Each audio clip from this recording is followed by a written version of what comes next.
आप लोगों ने प्रश्नावली जो 5.3 है उसको समाप्त कर चुके हैं।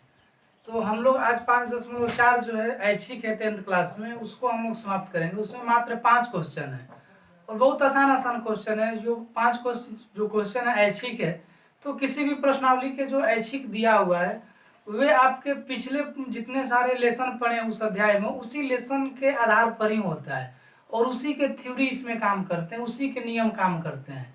तो हम लोग इसको अगर बनाते हैं तो पहले जैसे अगर आप कोशिश करेंगे तो पहले वाले थ्योरी पर बना पाएंगे। इसके लिए हमें कोई नया से सूत्र या फिर कोई नया थ्योरी हमें जानने की जरूरत नहीं है।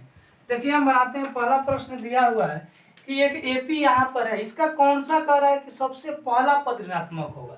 सुनिएगा, 121 घटा इसमें से 4 117, इसमें से 4 घटेगा 113, इसमें से 4 घटेगा अगर तो 109। ऐसे घटते घटते कभी तो ऐसा होगा जब ये माइनस में जाएगा। तो आपको बताना है कि जब ये ऋणात्मक होगा, जब माइनस में होगा, तो कौन सी पद की संख्या होगी, एन की वैल्यू देनी है। तो मान लेते हैं कि एनवा पद जो होगा वो ऋणात्मक होगा। मान लिया एन सबसे पहला पद ऋणात्मक होगी। अच्छी बात है। चलिए, तो ऋणात्मक होगी तो एन इज लेस देन 0। ओ माइनस में होगा तो 0 से छोटा होगा ना, तो लिख देते हैं एन जो है वो छोटा है किससे, 0 से। भाई यहाँ पर आप ए का मान लिख सकते हैं 121, डी का मान 117 में से 121 घटाएंगे -4। तो फिर आप एन का यहाँ सूत्र लिख लीजिए, कुछ करना नहीं है, अब खाली इसी पर मान बैठाते जाना है और चलते जाना है। ए की वैल्यू 121 प्लस n -1, n नहीं जानते हैं, डी का मान -4 इज लेस देन 0, या 121 इसमें गुना होगा तो -4 है, ये minus minus +4 is less than 0। तो इस प्रकार ये जुड़ाएगा तो 125 आएगा, इज लेस देन, इसको उधर ले जाइए प्लस में 4n, ठीक है ना जी। उसी तरह से आपको इससे घबरानी नहीं है कि ये लेस देन का चिन्ह है ग्रेटर देन का। जिस तरह से बराबर के साथ हम लोग समीकरण बनाते हैं उस तरह से इसमें भी बनेगा, लेकिन अंत में थोड़ा अर्थ के लिए अलग हो जाएगा, लेकिन बनने के लिए बाएं दाएं उसी तरह से जाएगा। तो आपको ये 4n आएगा, जोड़ में होगा तो गुना में होगा ना, इसको जोड़ेंगे ऐसे तो आप इसको 4 को बटा में लाइए तो 125/4 इज लेस देन इतना, तो 4 से जरा भाग दीजिए ना 125 में, तो आपको मिल जाएगा 31.1/4 इज लेस देन n। यहाँ समझिए, यहाँ समझते हैं आप, 31.1/4 इज लेस देन n। कहने का अर्थ है कि जो n का मान होगा, देखिएगा n की तरफ बड़ा का चिन्ह है, वह 31.25 आ जाएगा, माने 31वां पद से अधिक होगा। ठीक है, देखेंगे तो हम लोग जानते हैं पदों की संख्या पॉइंट में नहीं होती है, इससे बड़ा होगा, n का मान इससे बड़ा होगा, माने 31.1/4 से बड़ा होगा, और पदों की संख्या पूर्णांक में नहीं आती है, तो 31 से बड़ा क्या आएगा, जस्ट बड़ा 32 आएगा। तो लिख देंगे कि अतः 32वां पद सबसे पहले ऋणात्मक होगी।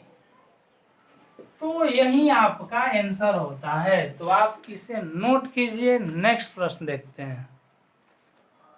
दूसरा नंबर प्रश्न आपको दिया है कि एक एपी है, उस एपी के तीसरा और छठे पद 7वें पद को जोड़ रहे हैं तो 6 आ रहा है। फिर से दिया है कि तीसरे और 7वें पद को गुना करेंगे तो 8 आएगा। थोड़ा सा यहाँ पर ध्यान देंगे, इस तरह की एपी में जब देखेंगे तीसरा पद और 7वां पद दिया है, इसमें क्या की जाती है ना कि इसमें बीच वाले पद को x मान ली जाती है, और इससे पहले वाली पद इधर आएंगे तो इसमें से d घटाते जाते हैं, 1d फिर 2d घटाएंगे, और इधर जाएंगे तो d बढ़ते जाते हैं, ऐसे माना जाता है ना। आप 11th क्लास में जाएंगे तो सीधे सीधे नोट लिखवा दिया जाएगा, जब गुना के रूप में दिया रहेगा तो आप इस तरह से मानेंगे। ऐसा नहीं कि ये 3 की जगह पर ये +2d और गुना में ये 7 की जगह पर ये +6d लिख के आप गलत हो जाए, ऐसे फंस जाएंगे आप बीच में। तो जब इस तरह का गुना में दिया होता है पद ना, जोड़ घटा में ये चलेगा, कोई दिक्कत नहीं, लेकिन जब गुना में दे दिया जाएगा तो आपको इस तरह से मानना पड़ेगा। तो लिख देते हैं कि मान लिया क्या a5 बराबर x है, तो फिर बाकी सब लिख देंगे। अब प्रश्न में दिया है कि तीसरे पद और सातवें पद का योग, तो मान रख दीजिए तीसरा का क्या मान है x माइनस 2d प्लस सातवां का क्या मान है x प्लस 2d, ठीक, बराबर 6। तो देखिए 2d कट जाएगा, 2x बराबर 6, तो x बराबर 6 माइनस 2 कितना आएगा 3 आ जाएगा। ये आपका x हो गया, ठीक। इधर से आते हैं तीसरा पद का मान इतना x माइनस 2d और गुना इसे फर्स्ट मान लीजिए x प्लस 2d। तो भाई इसको आप देखेंगे तो a minus B into A plus B, A square minus B square कीजिएगा तो 4d स्क्वायर। तो आप ऐसे कीजिए ना, x की जगह 3 रख दीजिए, 3 स्क्वायर, क्योंकि x की वैल्यू 3 है। 4d स्क्वायर बराबर 8, तो 3 का 9 हो जाएगा, 8 को इधर लाइए माइनस में, 4d स्क्वायर को इधर ले जाइए, तो 1/4 बराबर डी स्क्वायर। तो इधर तो वर्गमूल हो जाएगा ना, 1/4 बराबर डी वर्ग है तो वर्गमूल, तो भाई डी का मान वर्गमूल तो दोनों में आता है प्लस माइनस 1/2। ओह, तो यहाँ डी का मान 2 आया। तो सबसे पहले काम करते हैं हम ना, कह रहा है कि 16 पदों का आपको योगफल निकालना है। तो 16 पदों का योगफल देखिए हम लोग कैसे निकालते हैं। 16 पदों का योगफल निकालने के लिए हमें a1 का मान चाहिए भाई, ए तब ना ये प्लस होता है। हम लोग 16 पदों का योगफल निकालेंगे तो a से n के लिए सूत्र लेना पड़ेगा, तो n/2 2a plus n minus 1 into D. तो इसमें हमें a का मान चाहिए, तो ये 3 तक निकाल के छोड़ दिए हैं, a2 a1। अच्छा, a2 के लिए x माइनस कितना लिखते हैं 3d और a1 के लिए x माइनस 4d। तो आप a1 निकालिए। तो अच्छा d का दो का मान, यदि आपको क्या d का मान एक बार प्लस में 1/2 लीजिए, तो a1 का मान कितना होगा x माइनस 4d, x की वैल्यू 3। अच्छा, d की वैल्यू 1/2 लिए हैं, 2 कट जाएगा, तो 3 में से 2 घटेगा 1। तो अब यहाँ पर 16 पदों का योगफल निकालिए, SN बराबर n/2 2a plus n minus 1 into D. n की वैल्यू तो 16 लेंगे ना, क्योंकि 16 पदों का योगफल कर रहा है। तो 16/2, 2 गुना a का मान 1 रख दीजिए, 16 माइनस 1 और d का मान 1/2 रख दीजिए। तो इस तरह से आपका ये 8 हो जाएगा, 2 प्लस ही कितना हो जाएगा 15/2। तो आप यहाँ पर देखिए इसको तो मिल गया 8 प्लस नहीं 8 इंटू, इसको बाटा पर जोड़ कीजिए, 2 लघुत्तम हो जाएगा 4 प्लस 15, माने 8 गुना 19/2। तो आपको ये 16 बराबर 76 आया, तो 176 आएगा। अब तो एक और आंसर देगा, जब डी का मान आप माइनस 1/2 रखेंगे, तो डी का मान माइनस 1/2 रखेंगे तो अब क्या होता है, यदि डी बराबर माइनस 1/2, डी का दो बार मान रखेंगे, एक बार प्लस 1/2 एक बार माइनस 1/2 रखे, दोनों पर एसएन का मान आएगा। तो अगर माइनस 1/2 रखते हैं तो फिर a1 का मान चाहिए, तो x माइनस 4d, तो x का मान 3 माइनस 4 गुना d का मान माइनस 1/2 लिए हैं यहाँ पर, तो 2 दूनी का 4 है। ये तो आपको माइनस माइनस प्लस हो जाएगा, देखिए माइनस माइनस प्लस 2 एक गुना होगा 2, a1 का मान 5 आ गया।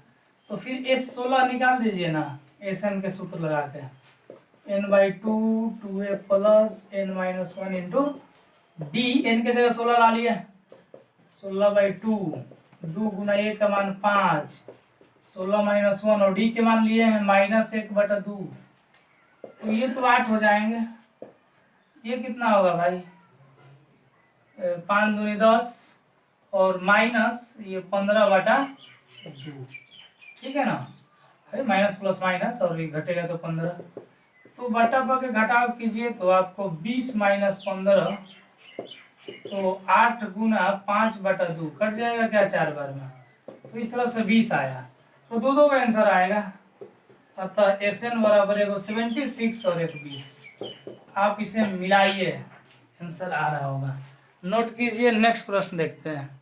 क्वेश्चन नंबर जो 3 दिया है उसमें कह रहा है कि एक सीढ़ी है और एक सीढ़ी इस तरह से बनाई गई है। देखिए इसको, सबसे निचली डंडा 45 सेंटीमीटर और सबसे ऊपरी डंडा 25 सेंटीमीटर, दोनों के बीच में 25 सेंटीमीटर का गैपिंग भी है, बढ़िया है।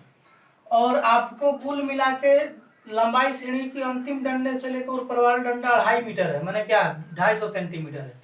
तो आपको इससे एपी एक तैयार होगा जिसका शुरुआत वाला 45 होगा, डॉट डॉट अंतिम पद 25 होगा। ये ए की वैल्यू और ये एन की वैल्यू हो जाएगी। तो कह रहा है कि कुल डंडे की लंबाई यहाँ यहाँ यहाँ सब डंडे लगे होंगे ना, कुल डंडे की लंबाई बताइए। तो 45 प्लस अब यहाँ इसका लंबाई प्लस इसका लंबाई प्लस इसका जितना बीच में सबको जोड़ेंगे, मैंने आपको एसएन का मान खोज रहा है। तो एसएन बराबर N by two, 2a plus N minus 1 into D. इसमें देखिए ए की तो वैल्यू मालूम है, फिर अच्छा इसके जगह पर हम एक और एन का मान मालूम है, तो एन वाला सूत्र लगा सकते हैं। जैसे देखिए ए प्लस एन, तो हमको अगर एन का मान मालूम करना पड़ेगा। एन का मान मालूम है, एन क्या है, डंडों की संख्या। एक डंडा, दो डंडा नहीं, 45 सेंटीमीटर पहला डंडा, अब जितना का होगा वो दूसरा डंडा। तो डंडों की संख्या कितनी होगी ये बताइए। तो डंडों की जो संख्या होगी आपको, आप देखिए कुल मिला के 25 सेंटीमीटर दोनों के बीच गैपिंग है, और कुल मिला के 250 सेंटीमीटर कुल यहाँ से लेकर यहाँ तक है। तो आप 250 में 25 से भाग देंगे, एक जोड़ देंगे। किसी को पता है क्या कि हम एक जोड़ रहे हैं? जी एक जोड़ना पड़ेगा। आप जरा सोचिए, 1 मिनट यहाँ पर सोचिएगा। अगर मान लेते सीढ़ी है और कुल मिला के दोनों डंडों के बीच 25 सेंटीमीटर है, ठीक, और कुल हाई ऊंचाई 50 सेंटीमीटर हम मान लेते हैं। तो आप बताएंगे कि इन डंडों के बीच कितनी कुल मैंने इस 50 सेंटीमीटर में कुल कितने डंडे होंगे। तो आप 50 में केवल 25 से भाग दे देने से हो जाएगा? नहीं, आप 50 में 25 से भाग दिए, मतलब ये दोनों डंडों की बात करें, ये को ज्यादा जोड़ना पड़ेगा। देखिए कुल 3 डंडे हो गए, ठीक है ना। तो इस तरह से एक जोड़ना पड़ जाता है। उसी तरह से जैसे हम 50 में 2 से 25 से भाग देकर एक जोड़े, उस तरह से 250 में आपको 25 से भाग देकर एक जोड़ना पड़ेगा। बढ़िया, मतलब एन का मान आपको आ गया कितना, 11। तो फिर निकाल दीजिए 11/2, ए का मान 45 है और एन का मान 25 है। तो 11/2 गुना कितना आ जाएगा, 0 4 2 6 1 7 35। तो इस तरह से आप गुना करेंगे तो 35 में कितना आ जाएगा, 385, ठीक है। तो लिख दीजिए क्या था, कुल डंडों की लंबाई, कुल डंडों की लंबाई कितनी, 385 सेंटीमीटर। ये आपका आंसर होगा। अच्छा, किसी किसी बुक में इसको कुछ 11 नहीं 10 डंडे मानकर और कुछ अलग बना दिया है, तो आप उससे घबराएंगे नहीं, आंसर यही सही होगा। हालांकि दोनों आंसर दे रहा है, अलग अलग दे रहा है, दोनों के अलग अलग किताब में। क्वेश्चन नंबर 4 में दिया है कि देखिए एक मोहल्ला है, एक कॉलोनी है, उसमें मकान नंबर दिए गए हैं 1 से लेकर आपको 49 तक दिए गए हैं। जैसे मान लेते हैं मकान नंबर 1 2 3 4 5 करते करते इतना तक दिया गया है। बढ़िया है। तो फिर एक काम करते हैं हम लोग, जब इतना तक दिया हुआ है तो इसमें यह एक एपी बन गया, ठीक। ए का मान 1, डी का मान 2 - 1 बराबर 1। आपसे कह रहा है ना ये कि जैसे मान लेते हैं 49, इधर 48 47 ऐसे दिया होगा डॉट डॉट। तो कह रहा है कि कोई ऐसा एक नंबर होगा इसमें मकान नंबर में, जैसे मान लेते हैं कि यहाँ पर एक 47 एक नंबर है, कि इससे बाद वाले सभी मकानों की संख्याओं के अंक और इधर के अंक अगर जोड़ेंगे तो जोड़ावा बराबर होगा। भाई इधर तो बड़ा बड़ा अंक है ना, इधर तो कम दूर हो जाएगा, इधर ज्यादा जोड़ना पड़ेगा। तो उस अंक का मान बताइए। तो हमें इसमें ज्यादा माथापच्ची नहीं करनी है। मान लेते हैं कि वो मकान संख्या 100 होगी, मान लिया वह संख्या क्या होगी, 100 होगी, ठीक। तो आपको इसमें ज्यादा नहीं करनी है। आप अपने जो संकेत दिए हैं आपके किताब में, देखिए ना, संकेत दे दिया है कि S(x-1) बराबर S49 - ये मान निकाल दीजिए, इसी पर बैठा दीजिए, संकेत के हिसाब से चलेंगे। तो देखिए, तो आप Sn बराबर सूत्र जानते हैं, n/2 2a plus n-1 into D. चलिए उस आधार पर चलते हैं। देखिए n के जगह हमें चाहिए x-1, तो इसमें जहां जहां n है वहां x-1 लिखिए। लिखिए n बराबर x-1 रखने पर देखते रहिए क्या आता है। तो एन की जगह रख दीजिए। अच्छा, डायरेक्ट चलते हैं क्या हम, डायरेक्ट चलिए ना संकेत से, इतनी माथा पीछे क्या करनी है। आपके संकेत क्या कह रहा है, S(x-1) S49 SX। देखिए इसमें n के जगह पर x-1 है तो सब में n के जगह पर x-1 डालिए इस वाले सूत्र में x-1/2 देखते रहिएगा केवल 2 a का मान 1 है प्लस n के जगह क्या डाले x-1। अच्छा इसके जगह पर हम n के जगह x-1 डाले -1 तो पहले से था और d की जगह पर 1 बराबर। अब n के जगह पर इसमें 49 डालनी है, देखिए जहाँ n है वहाँ 49 है तो 49/2 और 49/2 और ये क्या होगा a का मान 1 और n के जगह यहाँ 49 डालिए और d का मान 1 और माइनस एक सबकी भी डालिए n के जगह पर x/2 2 गुना 1 प्लस x-1 और d के मान 1 और मान रखते रहिए क्या होता है x-1/2 ये आपका 2 ये तो 1 से गुना कोई फर्क नहीं पड़ेगा x-2 हो जाएगा ये तो 49/2 और ये 2 प्लस ये क्या होगा 48 ना जी और माइनस x/2 और 2 और ये x-1 ये तो कट जाएंगे। आपको इसमें गुना करेंगे तो क्या बच जाएगा x² - x/2 ठीक 49/2 और गुना 50 माइनस x/2 ये तो घट गए आएगा ना x-1 ठीक ठीक ना +1 होगा कैसे 2 में से घटेगा तो 1 प्लस में होगा तो आपको इसे घटाइए 25 तो x² - x/2 और इसको इधर लाइए प्लस में x से गुना कीजिए तो x² + x/2 बराबर 49 में और 25 में गुना करेंगे तो कितना हो जाएगा 25 ना 225 आपका कितना हो जाएगा 22 आंसर 22 से बचेगा 25 का 100 122 तो फिर आप इसको बाटा पर जोड़ कीजिए तो 2 लघुत्तम निकलेगा x² - x plus x² plus x और यहाँ से आया 1225 ये तो x कट जाएगा तो 2x²/2 बराबर 1225 2 कट गया x बराबर √1225 भाई प्लस माइनस इसका वर्गमूल तो 35 आता है तो आप बताइए आप माइनस में तो होगा नहीं मकान की संख्या जो लिखा गया वो तो प्लस में होगी तो लिख देंगे क्या था वह अज्ञात संख्या जो हम ज्ञात नहीं कर पाए थे अभी ज्ञात किए कितना होगा 35 तो आप आंसर मिला लीजिए। इसका अर्थ जानते हैं क्या है अब जो मकान का नंबरिंग किए हैं ना तो 35 के बाद वाले सब जोड़िए 36 37 38 39 40 49 तक जितना आएगा और फिर 35 से पहले वाले जोड़िए 34 33 32 31 1 तक दोनों का अंक बराबर आएगा जोड़ने के बाद में बराबर आएगा यही क्वेश्चन करना चाह रहे हैं। नेक्स्ट एक लास्ट क्वेश्चन देखते हैं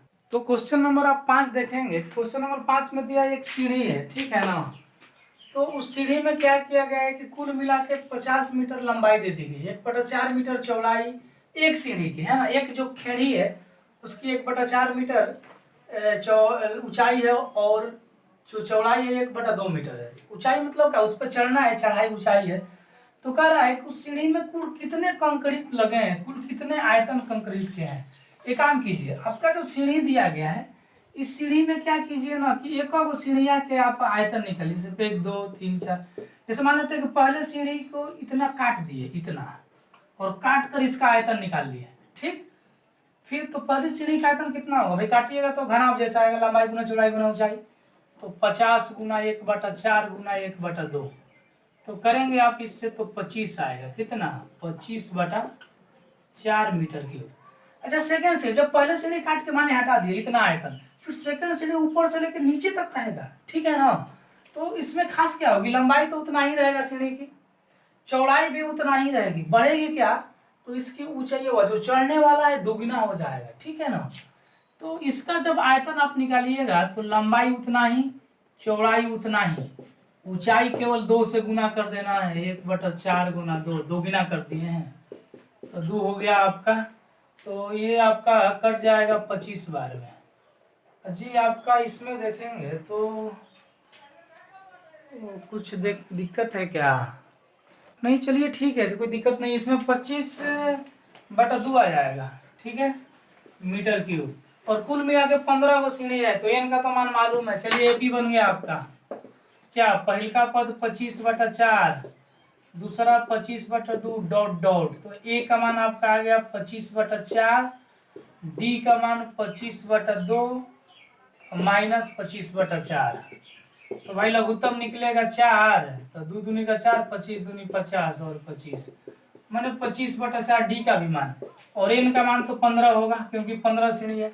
तो इसका आयतन पहले श्रेणी का, दूसरे श्रेणी का आयतन, तीसरे से सबको जोड़ के बताना है कुल कितना आयतन हुआ। तो कुल आयतन माने क्या, आपको एन का मान निकालना है। तो सूत्र लगाइए n/2 2a प्लस क्या n-1 इंटू डी। तो भाई 15 श्रेणी है तो n का मान 15 लिखिए, 2 a की वैल्यू दिया है 25/4 प्लस n का मान 15-1 डी का मान 25/4। चलिए बढ़िया है, इस तरह से आपको हो जाएगा। रहने दीजिए, अभी देखते हैं क्या हो रहा है। ये आप 2 से कटा देगा 2 बार में, तो 15/2 और ये मिल जाएगा 25/2 और प्लस 10 से गुना 25/4, तो 2 और नहीं 5, 2 से कटाइएगा तो और ये 2 मैंने क्या हो गया 15/2 25/2 प्लस 125/2। तो बाटा पर के जोड़ करेंगे आप तो कितना मिलेगा 150/2, तो ये तो 75 हो जाएगा ना जी। तो गुना कीजिए तो 15 पर से 75 और 15 7 105 और 7 112/2 मीटर क्यूब। आप आंसर मिलाइए तो इतना आ रहा है कि पॉइंट में आ रहा है, हम भी देख रहे हैं। अच्छा यहाँ पर हम लोग थोड़ा सा गड़बड़ किए हैं, 15 में से 1 घटेगा तो 10 नहीं 14 बचेगा ना, तो इससे गुना 7 और 7 से गुना कीजिएगा तो 175 आएगा। और अब इसको जोड़ेंगे तो कितना हो जाएगा 200 ना, और बटा में 2 100 और फिर कटाइएगा तो 50। अब आपका आएगा 15×5 = 75 750 मीटर क्यूब। तो अतः कुल आयतन कितनी होगी। तो इस तरह से आप लोगों का जो संपूर्ण अध्याय 5 है वो समाप्त होता है, और हम लोग जो नेक्स्ट अध्याय शुरू करेंगे तो आप लोग नेक्स्ट क्लास में एक नया लेसन होगी और नया थ्योरी के साथ हम लोग आएंगे। आप इसका अभ्यास कर लेंगे, इसे नोट कीजिए। नेक्स्ट क्लास में नेक्स्ट लेकर आएंगे इस अध्याय को।